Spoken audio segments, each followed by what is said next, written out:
सभी को प्रणाम। हम पढ़ रहे हैं जन्म शताब्दी पुस्तक माला 7, बच्चों के व्यक्तित्व का विकास कैसे करें। और इसमें गुरुदेव की इतनी पीड़ा निकल कर आ रही है, उस गुरु शक्ति की इतनी पीड़ा निकल कर आ रही है, वेदना निकल कर आ रही है। गुरुदेव ने पहले माता पिता का मार्गदर्शन किया कि एक माता पिता को कैसा होना चाहिए। फिर गुरुदेव सेकंड स्टेप पर कह रहे हैं कि अगर माता पिता को ज्ञान नहीं है, वो कुछ नहीं कर पाए हैं अज्ञानतावश, तो फिर एक टीचर का क्या कर्तव्य है। तीसरे स्टेप पर गुरुदेव कह रहे हैं कि हमारे भीतर भी वो संत जिंदा है, हमारे भीतर के संत को, ब्राह्मण को जिंदा कर लें और हमें जो मिल गया उसको आगे बांट दें। हम अध्यापक बन जाए, हजारों तक लाखों तक ना पहुंचे, किसी एक जीवन को परिवर्तित कर दें।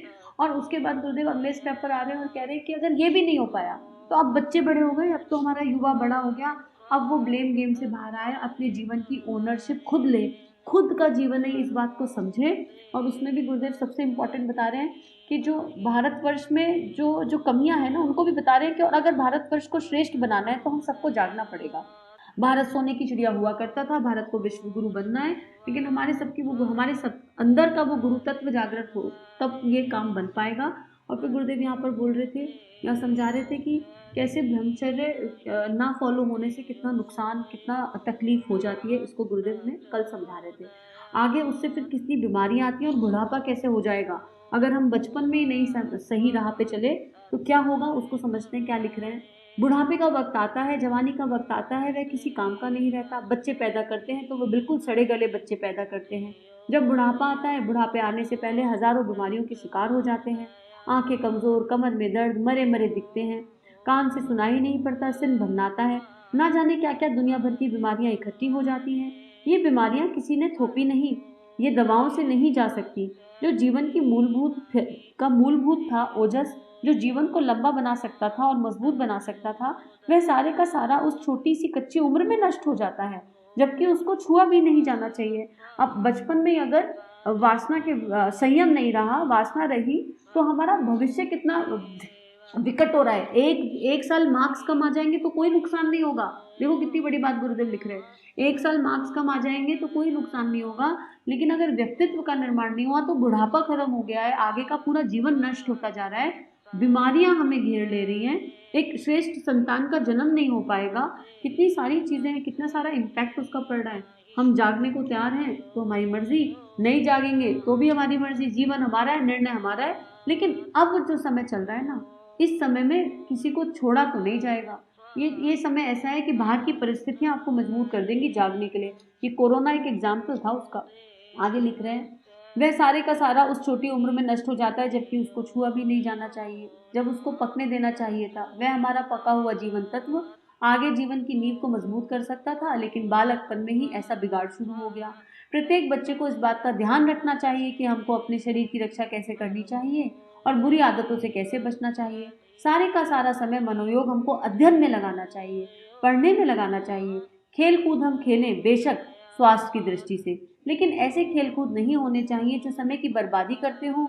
ताश खेलना, शतरंज खेलना, चौपड़ खेलना, इससे क्या मिलता है, इसमें कौन सा लाभ मिलता है। गेंद खेली जाए समझ में आता है, क्रिकेट खेल लिया, फुटबॉल खेल लिया, समझ में आता है, इससे व्यायाम होता है। खेल कूद के लिए भी समय निकाला जाए, मनोरंजन भी हो और साहस और शौर्य का शिक्षण भी हो सकता है। इस तरह के वाहियात खेल जो जुआरी के तरीके से, जो केवल मनोरंजन के लिए खेल के लिए किए जाते हैं, उनसे क्या लाभ। इस तरीके से आजकल रेडियो और ट्रांजिस्टर इतने सस्ते और सुलभ हो गए हैं कि ये बच्चों को बहुत आकर्षित करते हैं। इसमें से भी हम देखते हैं कि इसमें लोक रंजन पर ही ज्यादा ध्यान रखा जाता है। सिलोन रेडियो किसी ने सुना है तो उसको बहुत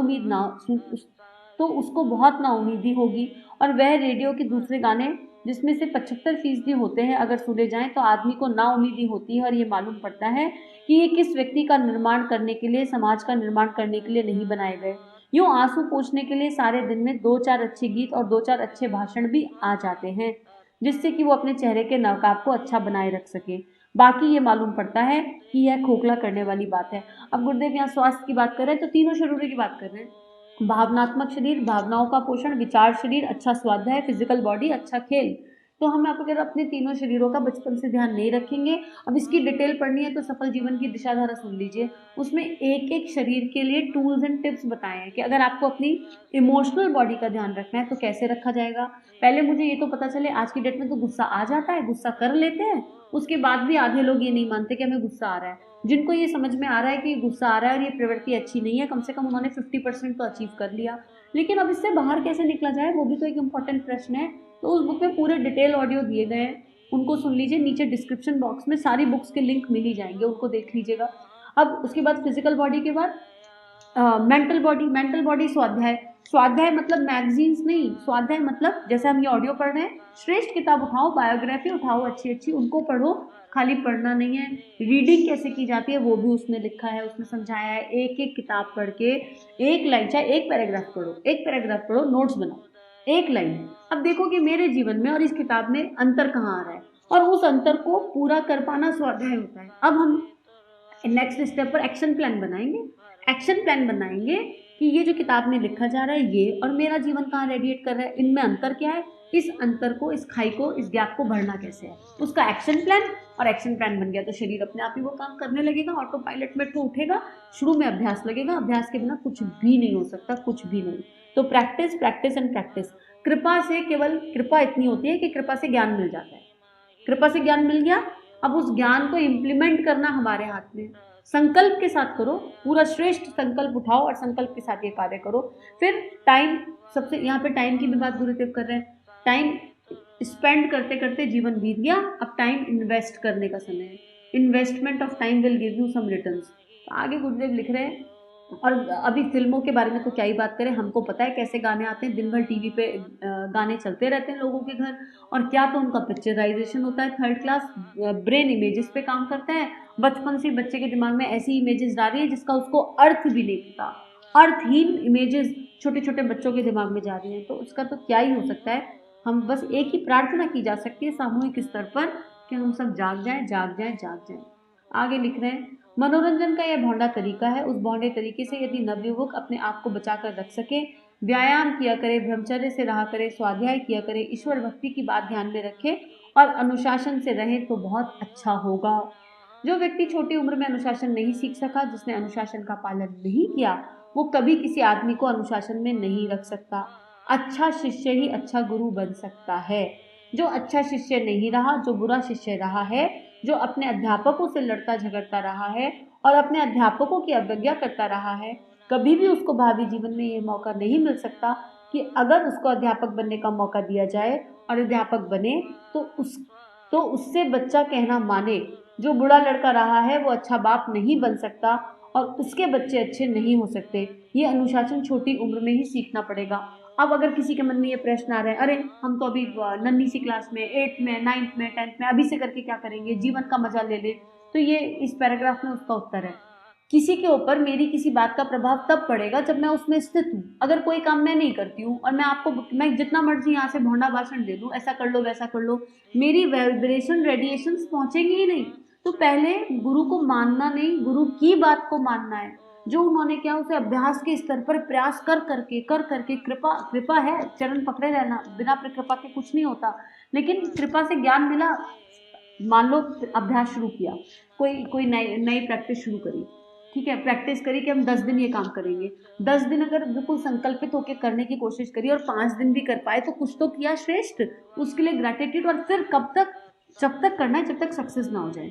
और जब हम किसी चीज़ में सक्सेसफुल हो जाते हैं, किसी चीज़ को अंतरात्मा में स्थित हो जाते हैं, फिर वो बात हम किसी से कहते हैं ना, एज एन इंस्ट्रूमेंट, अहंकार भाव में नहीं, बिल्कुल भौपू की जैसे अपने उस गुरु का भौपू बन के अगर किसी से कहते हैं तो यकीन मानिए वो बात सामने वाले की अंतरात्मा को स्पर्श करेगी ही करेगी। कोई कारण ही नहीं है कि वो सामने वाले के हृदय को स्पर्श ना कर सके। ये कॉन्फिडेंस है मुझे मेरे गुरु पे 100% है कि अगर आप ये ऑडियो सुन रहे हैं ना तो ये आपकी अंतरात्मा को हिला कर रख देगा।